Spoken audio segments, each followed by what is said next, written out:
আমি কখনো Facebook page অথবা প্রোফাইলে কাজ করব আমি কখনোই ভাবিনি।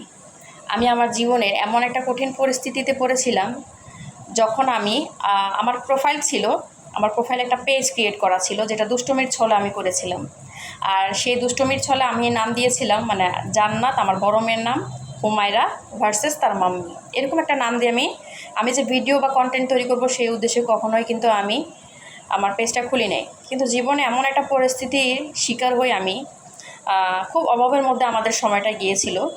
অভাবের মধ্যে সময় যাওয়ার পরে এমন একটা কঠিন পরিস্থিতি যে আমার টাকার খুব দরকার পড়েছিল, যে আমার হাজব্যান্ডের ওইরকম তেমন একটা ইনকাম, বলতে গেলে এখনও তেমন ওর ইনকাম নাই, যেটা সত্য কথা। তো ইনকাম না থাকলে যে ফ্যামিলিতে একদম সাপোর্টের খুব দরকার হয়। তো ফেসবুক প্ল্যাটফর্ম থেকে যখন শুনলাম যে ইনকাম করতে পারে মানুষ, তো আমি তখন থেকে এই পর্যন্ত চেষ্টা চালিয়ে যাচ্ছি। অনেকে আমাকে অনেক কথা বলেছে, অনেকে অনেক কথা ভেবেছে। তো ভাই, একটা কথা বলবো, অভাব হচ্ছে আমার সমস্যা হচ্ছে আমার আমার অভাবটা কেউ কখনো পূরণ করতে পারবে? বা আমার পারিবারিক যে চাহিদা কখনো কেউ পূরণ করবে না। যখন আমার বিপদ আসবে সবাই কাটিয়ে যাবে, অজুহাত দেখাবে। আমি যখন বড় কোনো বিপদে পড়বো, আমার এই বিপদে কেউ আমাকে হাত বাড়িয়ে সাহায্য করবে না। আমার 2টা কন্যা সন্তান আছে, এটা বলতে আমার লজ্জা নেই।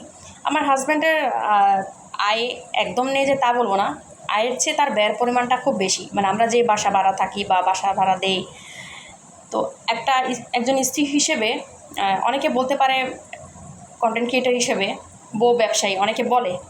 আরে ভাই, বউ ব্যবসায়ী যাদেরকে বলেন, দেখেন গা, অনেক মহিলারা দিনের পর দিন চাকরি করতেছে, 8 ঘন্টা ডিউটি করতেছে, তারা ঘর থেকে বাইরে থাকে না। মেডিকেল কলেজে রাত বেরাত যে মহিলারা ডিউটি করে, তারা বাইরে থাকে না, তাদেরকে তো হাজার হাজার পুরুষরা দেখে।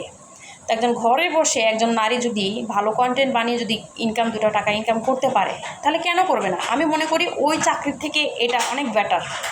আর যাদের মন মানসিকতা হচ্ছে নিচু লেভেলের, তারা এই ধরনের চিন্তা ভাবনা করে, তারা গিয়ে অন্যের কন্টেন্টের ভিতরে, অন্যের ভিডিওর ভিতরে বাজে মন্তব্য করে আসে। আমি মনে করি তারা মা বাবের সন্তান না, তারা রাস্তার মানুষ, যাদের চিন্তাধারা নেগেটিভ। বর্তমান ডিজিটাল প্ল্যাটফর্মে মানুষ মার্কেটিং লাইনে এসে অনেক কিছু করছে, শুধুমাত্র যে কন্টেন্ট তৈরি করছে তা না। অনলাইন প্ল্যাটফর্মে কাপড়ের বিজনেস করতেছে, বিভিন্ন প্রোডাক্টসের বিজনেস করতেছে না, মেয়েরা হাজার হাজার বিজনেস করতেছে। তো আজকে না হয় আমি এখনও সফলতাটার কাছে যাইনি। সফলতা কিন্তু একদিনে আসে না। একদিনে যদি সফলতা আসতো তাহলে হাজার হাজার মানুষ লাখপতি কোটিপতি হয়ে যেত, মানুষের অভাব এমনি মোচন হয়ে যেত। তবে চেষ্টা করাটা আপনার কাজ, আপনি করবেন। আমরা যে বাসা ভাড়ায় থাকি, প্রায় বাসা ভাড়াটা দিতে হয় 8,000 টাকা, কারেন্ট বিল আসে প্রায় 1,500 টাকার মতো। আমার হাজব্যান্ডের ইনকাম যদি 15,000 টাকা মাসিক বেতন হয়, মানে সে যে ব্যবসা করে, একটা ব্যবসা করলে তো সে ফ্রুটসের বিজনেস করে, ব্যবসা করে লাভ লস আছে, তাহলে একটা পরিবার চলাইতে কতটা খরচ হয়। ইভেন সে একলা, তারও তো মা বাবা আছে না, তার মা বাবারও তো অধিকার আছে। তো সে আমাদের চালাইতেই কিন্তু হিমশিম খেয়ে যায়। তো সেই অনুযায়ী আমি আমার এই প্ল্যাটফর্মে কাজ করি। আমি যখন এই প্ল্যাটফর্মে কাজ করতাম, আমার বাসায় মানুষ আসলে আমি একটু বিরক্ত বোধ হতাম, কারণ হচ্ছে আমি যেহেতু বাসায় থাকি, আমাকে বাসায় কন্টেন্ট বানাতে হয়। তো অনেক বেশি আমাকে মানে হ্যাজেলের শিকার হতে হয়, অনেক বেশি মানুষ আমাকে বিরক্ত করতো। আমি যখন ভিডিও বানাতে যাই সাউন্ড করতো। এমনও হয় যে আমি যেহেতু আমার পরিবার নিয়ে থাকি, আমরা পরিবারে 5 জন মেম্বার, তো আমার রান্না বান্না করার পরে কিন্তু অনেকটা টাইম থাকতো। তো আমি সেই অনুযায়ী আমি ভাবতাম যে এই টাইমটাকে আমি ওয়েস্ট না করে আমি আমার কাজে লাগাবো। অন্যজনের সাথে গল্প করার চেয়ে আমি আমার কাজে লেগে যদি আমি 2টা টাকা বেনিফিটও পাই, এখন না পাই, ফিউচারে পাই, তাহলে খারাপটা কী? বা আমি একটা পজিশনে যেতে পারি। মানুষের ভাগ্য কখন বদলায় সেটা কেউ বলতে পারে না, তাই কাউকে নিয়ে কখনো ছোটো করা উচিত না, কাউকে দূর কথা বলাও উচিত না।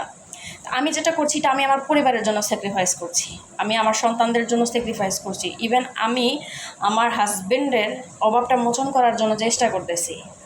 এতে কে কী ভাবলো, কে চিন্তা করলো, কে কী মনে করলো সেটা আমার আসা যায় না। কারণ কি জানেন, আমি যখন বিপদে পড়বো, আমার বাচ্চা যখন অসুস্থ হবে, কিংবা আমার হাজব্যান্ড যখন প্রবলেমে পড়বে, আমাকে 2টা টাকা কেউ হেল্প করবে না, হয়তো আমাকে অনেকে অনেক কথা বলবে, অনেকে অনেক কথা শোনাবে।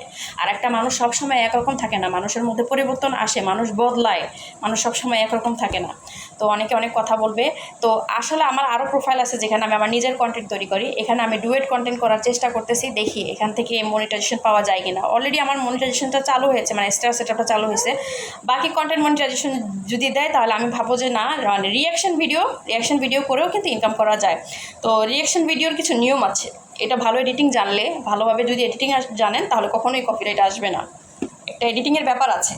ফেসবুকের কিন্তু আপনি অফিসিয়াল ওয়েবসাইটে গেলে দেখতে পারবেন যে এখানে ভালো এডিটিং যারা জানে, মানে আপনি একটা কন্টেন্টকে আপনার মতো রূপ দিতে হবে, পুরোপুরি আপনি ওই কন্টেন্টটা আপলোড করে দিতে পারবেন না, আপনাকে কিছুটা এখান থেকে ডিলিট করতে হবে, কিছুটা ছোট করতে হবে, কিছু কথাবার্তা আপনাকে রিয়াকশন দিতে। তো এইভাবে আমি এখানে করছি, কিন্তু আমার নিজস্ব পেজ আছে, আমার নিজস্ব আইডি আছে যেখানে আমি আমার নিজস্ব কন্টেন্ট দিই।